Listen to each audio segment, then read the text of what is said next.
Sobat Satria, selamat datang di episode perdana segmen Ngopi Podcast SMA Satria. Ngopi, ngobrol, pintar. Dan sekarang kita udah bersama salah satu dari ratusan siswa-siswi SMA Satria yang berprestasi. Dan yang bersama kita ini sudah berprestasi dan bersaing sampai kancah internasional. Di sini ada Faiza. Halo semuanya. Faiza ini salah seorang sivitas akademika SMA Satria dari kelas 11 IPA 1. Dan Faiza baru-baru ini habis meraih prestasi di kancah internasional, yaitu juara 3 kategori Names and Faces di ajang Asia Open Memory Sports Championship 2023 yang sudah diselenggarakan tanggal 28 sampai 29 Oktober 2023 di De La Salle University, Manila, Philippines. Masih banyak lagi track record prestasi dari Faiza di beberapa ajang bergengsi lainnya. Di sini aku bisa sebutin ada juara 3 overall Memory Marathon 2022, juara 3 overall junior kategori 14th Indonesia Friendly Memory Championship, juara 3 kategori Names and Face 4th Indonesia Open Memory Championship, juara 2 overall Memory Marathon 2023, dan juara 2 overall 15th Indonesia Friendly Memory Championship. Sebelum kita mulai ngobrol nih sama Faiza, boleh nggak sih Faiza cerita pengalaman lomba kemarin pas di Filipina? Kemarin pas di Filipina itu rasanya kayak deg-degan banget karena kayak wah, kita lawannya sama pemain-pemain yang udah pro nih. Apalagi yang juniornya tuh jago-jago kayak Mongol sama Filipina. Yang Mongol itu skornya mereka bisa sampai 5.000-5.000-an. Oh gitu. Jadi kalau misalkan dibandingin kayak masih waduh jauh banget itu. Dan lawannya tuh di sana berapa negara? Kemarin itu ada 3 negara. 3 negara. Yang lawannya Indonesia. Ada Filipina, Mongol sama Cina. Filipina, Mongol dan Cina. Buat kira-kira kesulitan waktu lomba di sana tuh apa aja sih? Kesulitannya paling kayak untuk distraksi sekitar, kayak misalkan suara orang batuk atau misalkan meja yang getar sedikit itu kayak kita udah keganggu banget. Oke.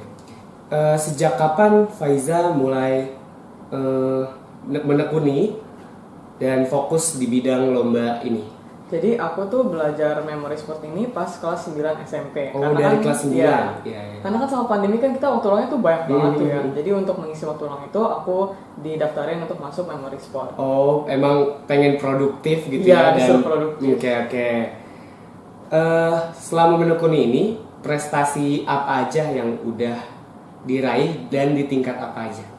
Prestasi yang udah diraih itu kalau untuk nasional misalnya yang tadi Names and Faces untuk mengingat nama dan wajah paling itu untuk nasional itu durasinya 5 menit. Jadi kita disuruh untuk mengingat nama dan wajah orang-orang random dalam waktu 5 menit itu. Iya. Dan yang untuk internasional itu aku sih yang paling jago juga Names and Faces juga karena itu menurut aku yang paling gampang. Oke. Kalau hal-hal seperti yang kayak angka, kartu itu lebih susah lagi karena kita butuh kecepatan yang emang sangat tinggi. Buat mungkin biar teman-teman tahu teknik yang kamu lomba itu, maksudnya kamu lomba tuh gimana teknisnya gitu loh? Apakah di bidang misal akademik misalkan yang kayak gitu? Kalau untuk di akademik memory sport itu kayak lebih ngebantu dalam hal-hal pelajaran kayak misalkan biologi kan ada istilah-istilah yang sulit tuh kayak nama latinnya. Nah, kita bisa pakai metode yang kita pelajari untuk kayak misalkan peleset-pelesetin namanya biar memudahkan dalam menghafal. Terus dari lomba-lomba gini menekuni gitu kan, fokus di bidang kayak gini, dampak positifnya apa buat peningkatan prestasi akademik kamu? Untuk prestasi akademik misalkan kayak bisa meningkatkan nilai karena dengan metode ini kita juga bisa dipakai buat belajar dalam keseharian kita. Misalkan sejarah kan ada tahun kejadian yang susah untuk menghafalnya.